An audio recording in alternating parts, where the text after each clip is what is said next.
इनकलाबी के साथ मैं हूं शाहिद नज़ीर चौधरी। दोस्तों, मोहम्मद रफ़ी साहब के चाहने वाले ये बात अच्छी तरह जानते हैं कि मोहम्मद रफ़ी साहब के वालिदैन, उनके बहन भाई जो थे वो लाहौर में रहते थे, लेकिन उस वक्त अभी इंडिया और पाकिस्तान का बंटवारा नहीं हुआ था।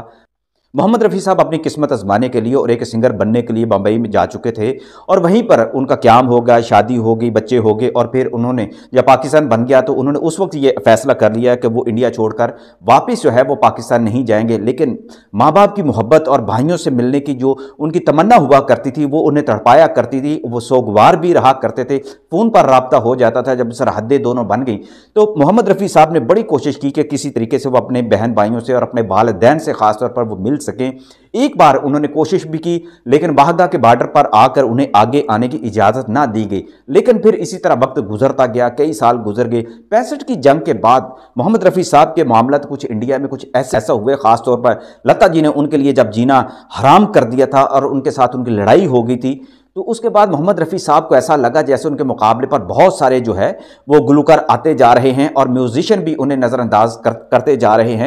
तो एक दिन उन्होंने नौशाद साहब से भी ये बात की और कहा, मुझे लगता है कि लोग जो है मुझे नज़रअंदाज करते जा रहे हैं। तो नौशाद साहब ने उन्हें कहा कि आप ये सोचना बंद कर दें, अब अलबत्ता नए रवाज के मुताबिक और नए तकाज़ों के मुताबिक आप अपनी आवाज़ को उसी तरह इस्तेमाल करें जिस तरह मोहम्मद रफ़ी पहले इस्तेमाल किया करते थे आवाज़ को। आप किसी सूरत जो है डिप्रेशन का शिकार ना हो। लेकिन मोहम्मद रफ़ी जो है उस दौर में बहुत ज़्यादा डिप्रेशन का शिकार हो गए थे और उनके दिल से ये बात निकल रही थी कि वो किसी तरह पाकिस्तान चले जाएं। इंडियन अखबारात ख़ुद भी इस बारे में ये लिखते रहे हैं कि नौशाद साहब ने उन्हें ये मशवरा दिया कि आप ऐसा करें, लाहौर चले जाएं तो फिर वापस जो है बम्बई ना आइएगा। लेकिन इस दौरान उन्होंने ये भी कहा कि आप हज के लिए चले जाएं, लेकिन इसका चर्चा ना कीजिएगा और वहाँ से आप पाकिस्तान चले जाएं। ये कुछ ऐसी, इसमें कुछ मुबालगा अमेज़ी भी मौजूद है। और इस हवाले से मैं आपको ये बता दूं कि मोहम्मद रफ़ी साहब के जो भाई थे, मेरी चूँकि मैंने उन्हें तलाश किया था, मोहम्मद सदीक साहब को, वो बहुत ज़्यादा बुज़ुर्ग हो चुके थे। जब मेरी उनसे ये बातें हुई थी तो मैंने उनसे ये पूछा भी करता था।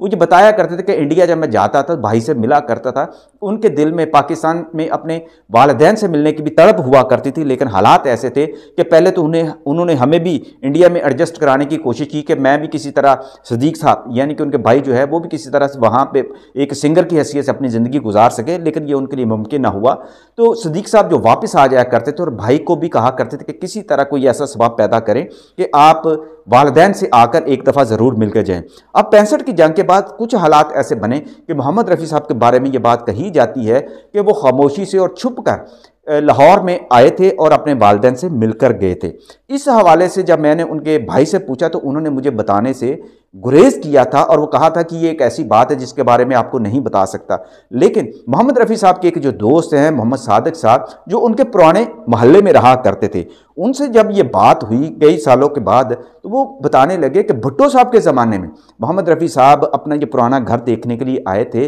और मुझसे मिले थे और हमने जब उनसे कहा कि आप खुल कर क्यों नहीं आते, तो वो कहने लगे कि मेरे बारे में किसी को ना बताना कि मैं यहाँ अपना घर देखने आया हूँ और अपने बहन भाइयों से मिलने के लिए आया हूँ, क्योंकि इसके लिए मुझे बहुत सारी मुसीबतों का सामना करना पड़ सकता है, मुझे तनकीद का निशाना बनाया जा सकता है। मोहम्मद रफ़ी साहब के जो दोस्त थे सादिक साहब, उन्होंने जब ये बात बताई, वो कहा करते थे कि मैं उनके चूँकि बचपन का दोस्त हूँ, तो मुझे याद है कि हमारे नवाई वक्त में, जब मैं नवाई वक्त में था तो वहाँ पुलिस के साबिक आईजी चौधरी सरदार भी आया करते थे, कालम भी लिखा करते थे, उनसे कभी कभी मुलाकात हुआ करती थी। ये भुट्टो साहब के ज़माने में चूँकि पुलिस के एक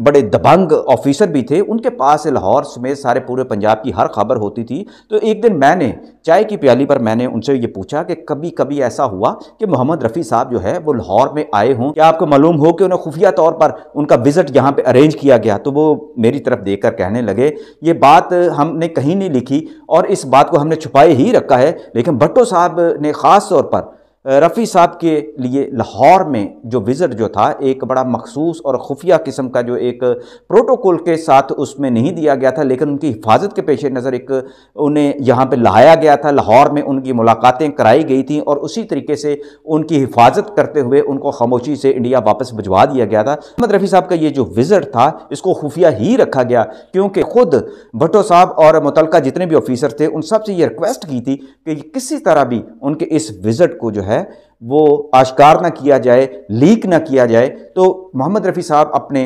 जो भुट्टो साहब के ज़माने में 70s के दौर में लाहौर में आए थे, अपना घर भी देखा था, अपने बहन भाइयों से भी मिले थे, लेकिन इसके बाद फिर उन्हें ज़िंदगी ने इतनी मोहलत ना दी कि वो दोबारा से वीज़ा लेकर बाकायदा जो है वो पाकिस्तान आ सकें। उनकी मसरूफियत ही कुछ इतनी बढ़ गई थी या हालात ही कुछ ऐसे बन गए थे कि वो पाकिस्तान में खुल खिला कर आ न सके। हालांकि उनकी ये ख्वाहिश ही रही कि वो पाकिस्तान में भी जाकर कोई बहुत बड़ा एक प्रोग्राम करें, जैसा कि वो यूके, दुबई या अमेरिका में जाकर करते हैं या कनाडा में जाकर उन्होंने प्रोग्राम किए हैं। वो पाकिस्तान में भी एक बड़ा प्रोग्राम करना चाहते थे, लेकिन ये तमन्ना उनकी कभी पूरी ना हो सकी थी और फिर उनका वक्त पूरा हो गया था। 1980 में उनकी वफ़ात हो गई थी।